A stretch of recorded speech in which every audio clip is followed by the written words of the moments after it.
नमस्कार, news take के Y factor में आपका स्वागत है। मैं हूं योगेश मिश्र। चंद्रयान की सफलता पर वैज्ञानिक जहां इसे अपनी बड़ी उपलब्धि मान रहे हैं, देश गौरवान्वित है, चारों तरफ खुशियां मनाई जा रही हैं, तो इसी के साथ ही ज्योतिषियों ने इस उपलब्धि पर अपने लिए भी जगह तलाश ली है। वह यह देखने लगे कि आखिर चंद्रमा पर भारत के पहुंचने के बाद ज्योतिषी लिहाज से क्या क्या परिवर्तन होंगे और जो परिवर्तन होंगे वो मनुष्य को कितना और कैसे प्रभावित करेंगे। वैसे तो चंद्रमा उपग्रह है, लेकिन ज्योतिषी इसे पूर्ण ग्रह मानते हैं। संतोषजनक है कि चंद्रमा पर सफलता विशाखा नक्षत्र में मिली है और विशाखा नक्षत्र ज्योतिषियों के लिहाज से बहुत ही महत्वपूर्ण माना जाता है। चंद्रमा मन का कारक है। यह शोध इस दृष्टि से भी महत्वपूर्ण होगा क्योंकि यूपी के पुलिस महानिदेशक विजय कुमार ने 21 अगस्त 2023 को चंद्र कलाओं के आधार पर पुलिस की तैनाती का उल्लेख किया है। पंचांग के महत्व को उकेरा है।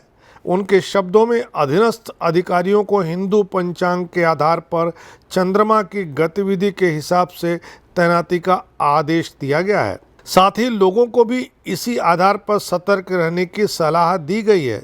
चंद्रमा के प्रभाव की चर्चा सबसे पहले इस्लाम और चांद के मद्देनजर कर लें। सरकार ने यह फैसला किया था कि चंद्रमा पर भारत की उपलब्धि को सभी स्कूलों में बच्चों को दिखाया जाए। उत्तर प्रदेश में करीब 10,000 मदरसे हैं और इन मदरसों के बच्चों को भी यह उपलब्धि देखनी थी। आम धारणा यह थी कि इन मदरसों में ज़्यादा ध्यान मजहबी शिक्षा को दी जाती है, अतः उन्हें चाँद के विभिन्न आकारों का भी सम्यक ज्ञान मिल सके। मसलन हिलाल अर्थात धनुषाकार चंद्र। इस्लाम के अनुसार चंद्रमा को पैगंबर ने विभाजित किया था। इस पर भी नए सिलेबस के अनुसार अध्ययन किया जाना चाहिए। हिंदू छात्रों को भी चंद्रयान का नया विश्लेषण करना चाहिए क्योंकि चंद्रमा पर भारत की सफलता ने तमाम तरह के नए अध्याय जोड़े हैं। इन अध्यायों में चंद्रग्रहण कब लगता है, क्यों लगता है, इन सारी चीज़ों के बारे में नए नए रहस्य खुल सकते हैं। यानी यह साफ है कि अब यह सफलता चंद्रमा पर विक्रम के लैंड कर जाने या झंडा फहराने तक ही सीमित नहीं रहेगी। पंडितों को तो खास तौर पर तार्किकता सिद्ध करनी है कि कृष्ण पक्ष में चंद्रमा दिखता नहीं है, अतः उस दौरान कोई भी शुभ कार्य करना उचित क्यों नहीं होता है। दरअसल इसके पीछे ज्योतिष में चंद्रमा की घटती हुई कलाएं होती हैं। इसी भांति शुक्ल पक्ष है जो अमावस्या और पूर्णिमा के दरमियान आता है। चाँद तब चमकने लगता है। पूर्णिमा के दिन बहुत बड़ा हो जाता है, बलशाली होकर पूरे आकार में रहता है।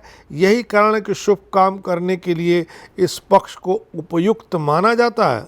सनातन हिंदू प्रत्येक खगोलीय घटना का कोई न कोई पौराणिक कारण खोज ही लेता है, जैसे कृष्ण पक्ष और शुक्ल पक्ष क्यों होते हैं। एक कथा के अनुसार आदित्य वर्ग के देवता दक्ष प्रजापति के बारे में पुराणों में जिक्र है। इनकी 27 बेटियां थीं, जिन सब का विवाह चंद्रमा के साथ किया गया। ये वास्तव में 27 नक्षत्र थी, लेकिन चंद्रमा सबसे ज्यादा रोहिणी से प्रेम करते थे। बाकी सभी से हमेशा रूखा हुआ व्यवहार करते थे।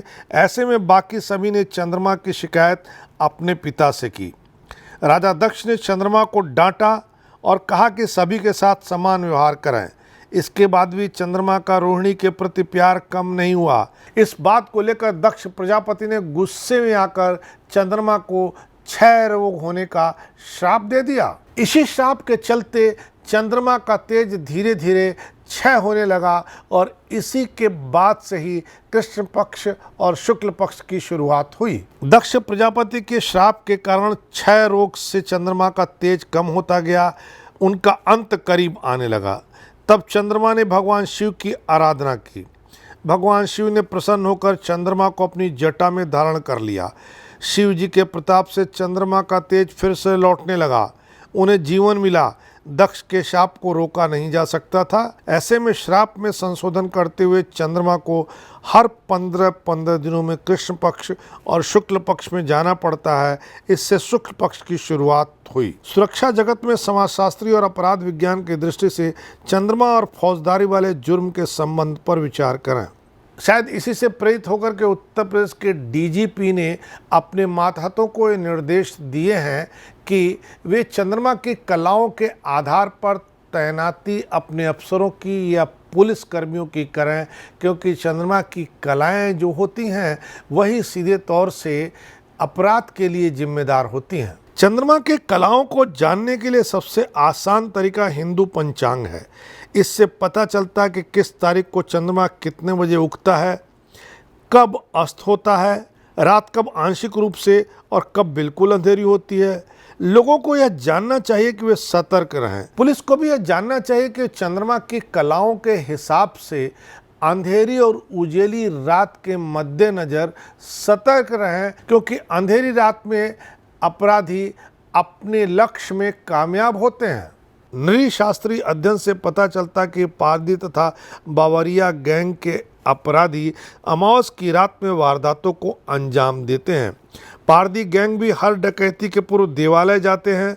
मंदिर के निकट मुखबिरी ठीक से हो तो उन्हें पकड़ा जा सकता है। बड़े अपराधी खास करके डकैत तो मुहूर्त देख करके डकैती भी डालते हैं। इस बात की पुष्टि हाल फिलहाल महाराष्ट्र के बारामती की एक घटना से होती है, जिसमें अपराधियों ने ज्योतिषी से मुहूर्त पूछने के बाद 1 करोड़ की डकैती डाली। भविष्यवक्ता रामचंद्र चावा से उन्होंने शुभ समय की सलाह ली। पुलिस ने ज्योतिषी समेत 6 आरोपियों को गिरफ्तार कर लिया। ज्योतिष का दुतरफा उपयोग हो रहा है। पुलिस भी यदि पारंगत होती तो कामयाब हो सकती है। विजय कुमार ने बीटेक की पढ़ाई की है, ऐसे में उनसे उम्मीद की जानी चाहिए कि वो वैज्ञानिक आधार पर ज्योतिष का उपयोग करेंगे।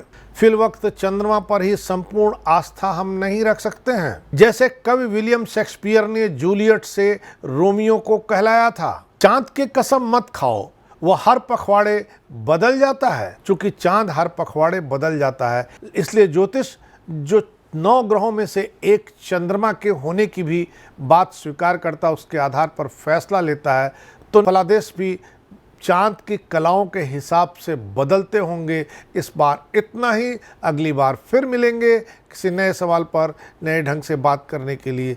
तब तक के लिए नमस्कार।